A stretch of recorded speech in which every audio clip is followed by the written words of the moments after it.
जय हिंद। इस वीडियो में हम देखेंगे कि ट्रेन के छत पर लगी ये जालीनुमा आकृति आखिर ये क्या करती है और चोरी से बचने के लिए रेलवे ने अपने पंखों को 110 वोल्ट क्यों कर दिया, और ट्रेन का जो एसी होता है ये कितने टन का होता है, इसकी क्षमता कितनी होती है, और ये इसके नीचे इस तरह से सिलिंड्रिकल ड्रम क्यों लगाए रहते हैं। कोच के बाहर यहाँ लिखा रहता है साइड फिलिंग, इसका मतलब क्या होता है, और यहाँ लिफ्ट हियर क्यों लिखा जाता है। रेलवे अपने ट्रेनों में से इस तरह की स्क्रू कपलिंग को हटाकर सीबीसी कपलिंग को क्यों करना चाह रहा है, और ट्रेन के अंदर लगे इस लाइट्स का मतलब क्या होता है जो बीच में लगे रहते हैं। साथ ही रेलवे अपने टॉयलेट को जो सीडीटीएस टॉयलेट थे इसको हटाकर ये अभी कन्वर्ट करने जा रहा है बायो टॉयलेट में।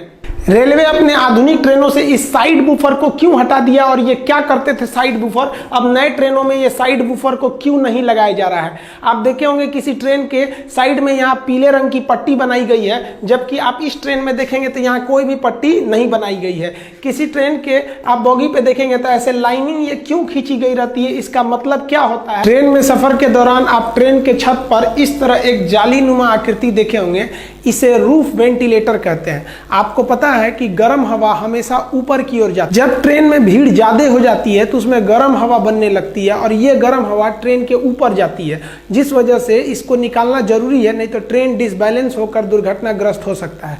तो इस हवा को बाहर निकलने के लिए जाली दे दिया जाता है, और इसको ऊपर की ओर ट्रेन के ऊपर देखेंगे तो इस तरह से निकलने का रास्ता दे दिया जाता है, और उसको केवल इस तरह से ढक दिया जाता है कि बारिश के दौरान डायरेक्ट पानी अंदर ना आए। तो इसे हम लोग रूफ वेंटिलेटर सिस्टम कहते हैं। आप एक और चीज देखे होंगे कि ट्रेन के पंखे या बल्ब आपके घर में बिजली से नहीं चल सकते हैं। इसका सबसे बड़ा रीजन क्या है कि पहले लोग ट्रेन की लाइट पंखे चोरी करके लेके चले जाते थे, तो रेलवे ने दिमाग लगाया। रेलवे ने कहा कि लोगों को घर में या तो 220 वोल्ट की एसी करंट रहती है, और लाइट कट जाती है तो लोग डीसी चलाते हैं, तो डीसी अमूमन 12 वोल्ट का रहता है। मीडियम लेवल की कोई भी मशीन 24 वोल्ट की बड़ी चीजें रहती हैं, और 5 वोल्ट के छोटे छोटे खिलौने वगैरह रहते हैं। यानी रेलवे समझ गई कि एसी अगर घर में चाहिए तो 220 वोल्ट, और डीसी चाहिए तो 24 या 12 चाहिए। तो रेलवे ने दिमाग लगाया। रेलवे ने अपने पंखे तथा बत्ती को 110 वोल्ट डीसी दे दिया। अब किसी के घर में 110 वोल्ट डीसी रहता ही नहीं है। अब क्या करिएगा ले जाके ये, तो ये आपके लिए एकदम बेकार हो गया। इससे रेलवे की सामानों की चोरी रुक गई। ये 110 वोल्ट डीसी कहां से आता है, तो ट्रेन के नीचे लगे इस बैटरी बॉक्स से आता है। आप ट्रेन के नीचे देखे होंगे इस तरह से एक बैटरी बॉक्स लगी रहती है, इसी बैटरी बॉक्स से आता है। और आप गौर किए होंगे कि ट्रेन के जितने चार्जर वगैरह होते हैं ना, ससुरे आधे से ज्यादा तो जले हुए रहते हैं। ऐसा क्यों होता है आपको पता है। पावर इज इक्वल टू होता है voltage into current, P is equal to V into I. यानी अगर आप वोल्टेज को कम करिएगा तो धारा यानी करंट बढ़ जाएगा। अब ट्रेन में 110 वोल्ट रहता है और घर में 220 वोल्ट, यानी ट्रेन का वोल्टेज कम है, तो वोल्टेज कम होने से उसमें धारा बढ़ जाती है। इस वजह से तार के जलने की समस्या ज़्यादा बढ़ जाती है। इसलिए आप देखेंगे ट्रेनों में लिखा रहता है कि रात 10 बजे से सुबह 6 बजे तक मोबाइल इत्यादि को चार्ज में न लगाएं। ऐसा इसलिए लिखा जाता है कि चार्ज में लगाकर अगर आप सो गए हैं तो ज़्यादा देर तक उसमें सप्लाई रहेगी, तो बहुत ज़्यादा धारा जाने से उसमें आग लग सकता है। कोच के अंदर की बैटरी को स्ट्रेंथ को चेक करने के लिए इस तरह से एक इंडिकेटर लगा दिया जाता है। आप ट्रेन में देखे होंगे ऐसे इंडिकेटर लगे रहते हैं। ग्रीन का मतलब एकदम मेंटेन है बैटरी, कोई दिक्कत नहीं है। येलो चार्जिंग मूड में रहती है, और अगर रेड जलने लगा है तो समझ जाइएगा कि भाई आपका जो बैटरी है वो डिस्चार्ज हो रहा है।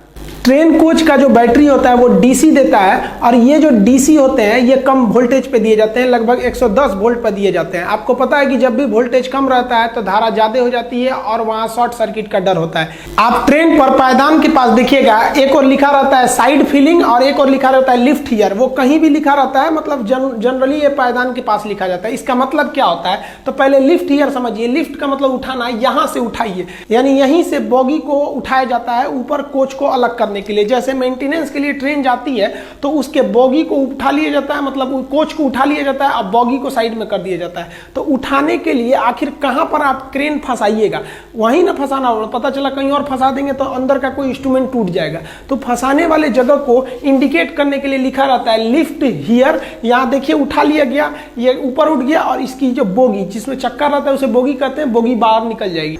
मेंटेनेंस के दौरान साइड लिफ्ट से ही हम कोच को उठा लेते हैं, और नीचे का जो बोगी होता है इस बोगी को डगरा दिया जाता है मेंटेनेंस के लिए, या फिर इसके ऊपर कोई मेंटेनेंस का काम करना रहता है तो उसको हम ऊपर इस तरह से रोक लेते हैं।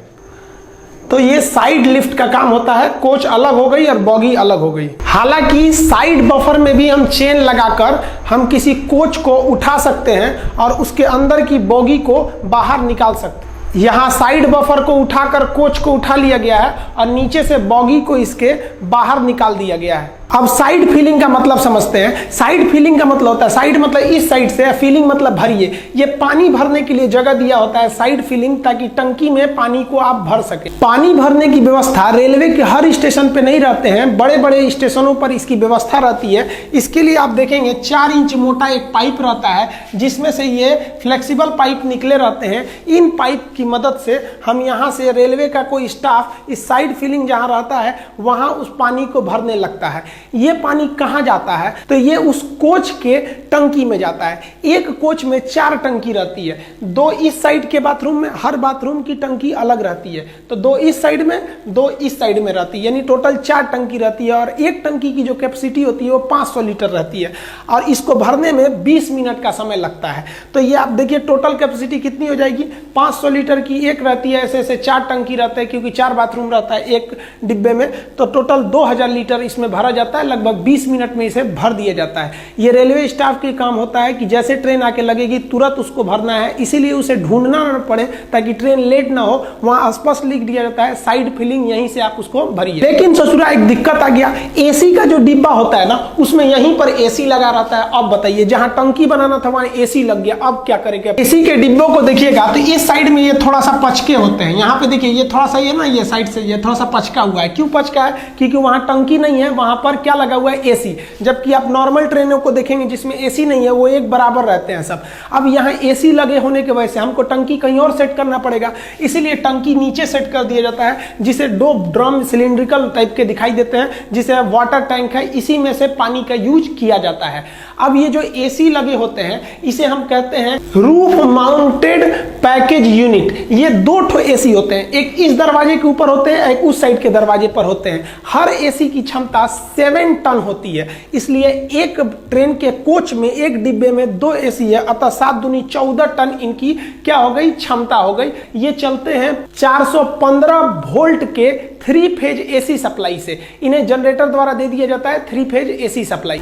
देखिए ट्रेन के जो पानी भरा जाता है, जनरली किसी डिब्बे में ऊपर की ओर टंकी रहता है, जबकि एसी वाले में नीचे रहता है। इस पानी को अमूमन कोई पीता नहीं है, ज्यादातर लोग हाथ वगैरह धोने या बाथरूम के काम में इसे लेते हैं। अब बाथरूम से रेलवे को बहुत बड़ा दिक्कत था। लोग बाथरूम करते थे, टॉयलेट बाथरूम, तो उनका जो वेस्टेज था वो पटरी पे गिरता था, जिससे पटरियों को जंग लग जाता था। तो जो पहले के जमाने के ट्रेन थे ना बाथरूम, उसमें ओपन डिस्चार्ज सिस्टम था, यानी अगर कोई टॉयलेट बाथरूम गया तो उसका टोटल भी वेस्टेज है पटरी पर गिरेगा। इससे 2 समस्या, एक पटरी पे जंग लगता था, दूसरे जब रेलवे स्टेशन पे ट्रेन खड़ी रहती थी और उसमें कोई बाथरूम में गया है तो रेलवे ट्रैक पर बहुत ज्यादा गंदगी होने लगती थी। बड़े स्टेशनों पे तो इसे सफाई कर दिया जाता था, लेकिन छोटे स्टेशन पर साफ करने की कोई व्यवस्था नहीं थी। इससे बचने के लिए रेलवे ने ओपन डिस्चार्ज सिस्टम को बंद किया। आप देखे होंगे पहले के ट्रेन में एक पाइप ऐसे लटका रहता था नीचे साइड में, ओपन डिस्चार्ज, इसमें कोई रोकने के लिए कोई व्यवस्था नहीं थी, सीधे नीचे गिर जाता था।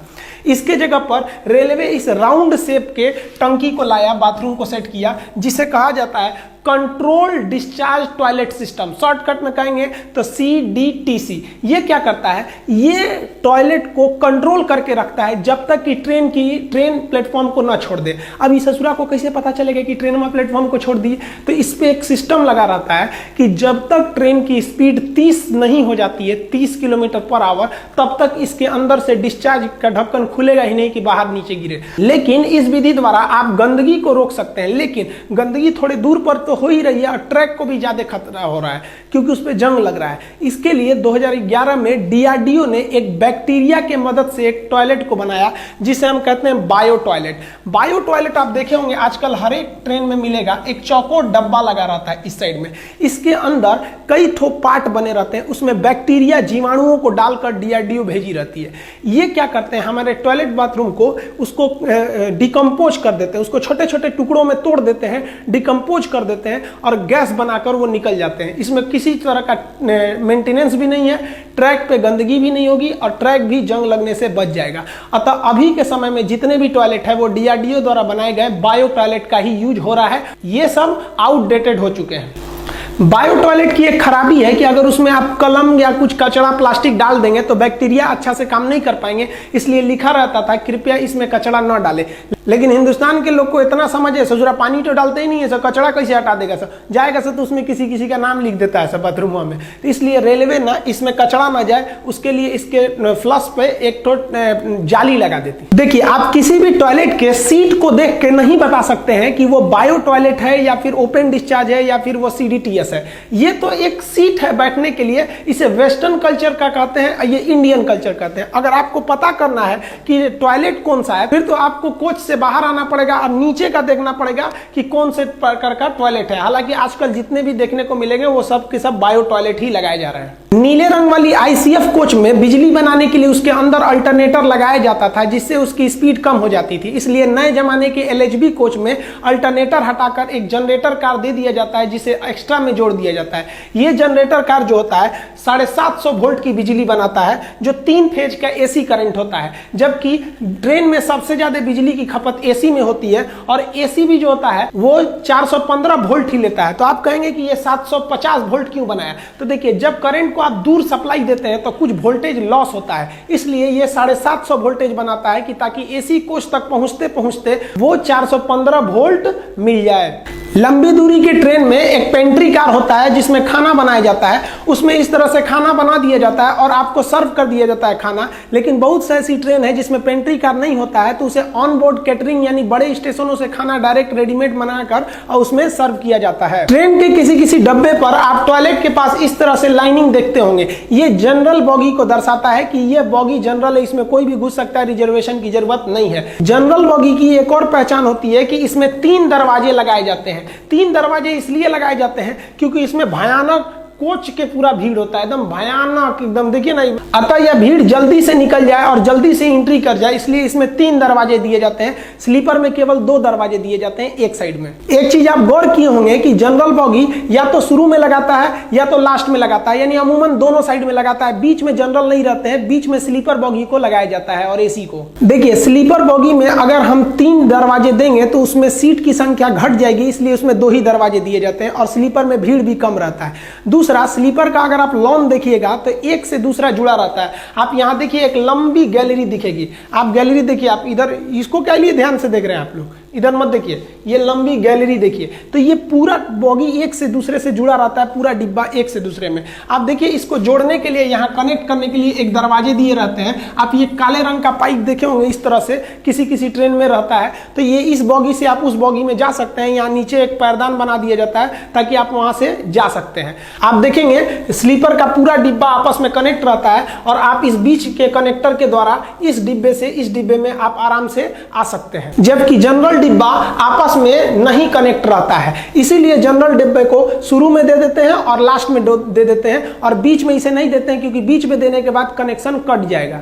रेलवे के कुछ डिब्बों पे देखे होंगे साइड में यहाँ आपको पीले रंग से कॉर्नर को रंग देता है और कुछ डिब्बे को पीले रंग से नहीं रंगता है। इसका मेन ये रीजन होता है, ये कॉपलिंग को दर्शाता है। देखिए कॉपलिंग क्या होता है, 2 डिब्बे को जोड़ने के लिए एक कॉपलिंग का प्रयोग करते हैं। यहाँ पर पहले जमाने के जो नीले रंग के डिब्बे थे उसको जोड़ने के लिए स्क्रू कॉपलर का प्रयोग करते थे, यानी इस डिब्बे को और इस डिब्बे को जोड़कर एक हुक से इस स्क्रू को कस दिया जाता था। इसमें समस्या क्या होती थी, कसने का तो कस दिए, जब ट्रेन चलती थी तो उसमें तनाव रहता था, लेकिन जब ट्रेन रुकती थी तो रुकने के बाद से ये स्क्रू नीचे हो जाता था और ये डिब्बा उस डिब्बे पर चढ़ने का डर होता था, टकरा मत जाए। तो इस टकराने को रोकने के लिए इसमें 2-2 ठो साइड बफर लगाए जाते थे। ये साइड बफर ये इतना सब रहता है, बचपन में हम लोग कहते थे कि चुंबक है, ये चुंबक नहीं, ये स्प्रिंग है कि अगर ट्रेन रुक गई स्क्रू कॉपलिंग से तो ये डिब्बा उस पर ना चढ़ जाए, तो ये इस पे चढ़ेगा तो ये साइड बफर जो है आपस में टकराएंगे, इसमें स्प्रिंग लगा रहता है, ये कुछ अंदर घुस जाएगा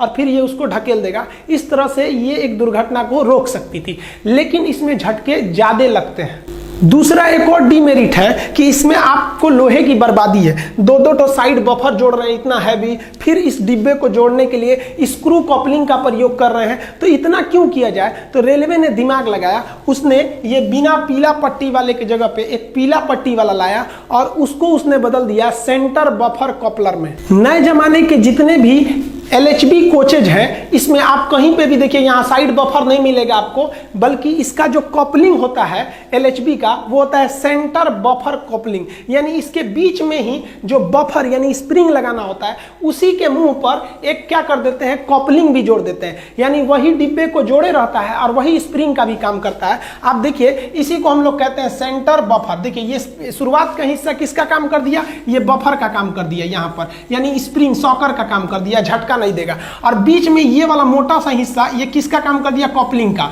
तो ये शुरुआती भाग इसका कपलिंग का है और पीछे का भाग बफर का है, तो इसे हम कहते हैं CBC यानी सेंटर बफर कपलर। इसमें क्या होता है, ये ज्यादा अच्छा माना जाता है। इससे एक्सीडेंट होने के बाद ट्रेन को इधर उधर छटकने का मतलब डिब्बा को बिखरने का डर नहीं रहता है, एक ही जगह रहता है और ये ज्यादा झटके को एब्जॉर्ब कर लेता है। तो जिस डिब्बे में सेंटर कपलिंग यानी CBC होता है उसका कोना पीले रंग से रंग दिया जाता है और जिसमें नहीं रहता है उसको नहीं रंगा जाता है। तो ये जो सेंट्रल कपलिंग था यानी CBC, तो जितने भी LHB कोच आए थे नए जमाने के उसमें ये ऑलरेडी इनबिल्ट था, लेकिन जो पुराने जमाने के ICF कोच थे उसमें आज भी साइड बफर का यूज होता है। तो रेलवे इन साइड बफर को हटा रही है। तो जैसे इसमें देखिए इसका साइड बफर को काट दिया गया है, तो इसको देखा गया रेलवे द्वारा कि इस डिब्बे की अभी आयु है, इसका एज है, बस इसमें प्रॉब्लम है इस साइड बफर और स्क्रू कपलिंग से। तो इसके स्क्रू कपलिंग को हटा दिया गया और साइड बफर को हटा दिया गया और इसमें CBC यानी सेंटर कपलिंग को जोड़ दिया गया। इसकी पहचान आराम से कर ली जाए इसलिए इसके साइड में आप दिखेगा पीले रंग का पेंट कर दिया गया है ताकि इसकी पहचान हो सके।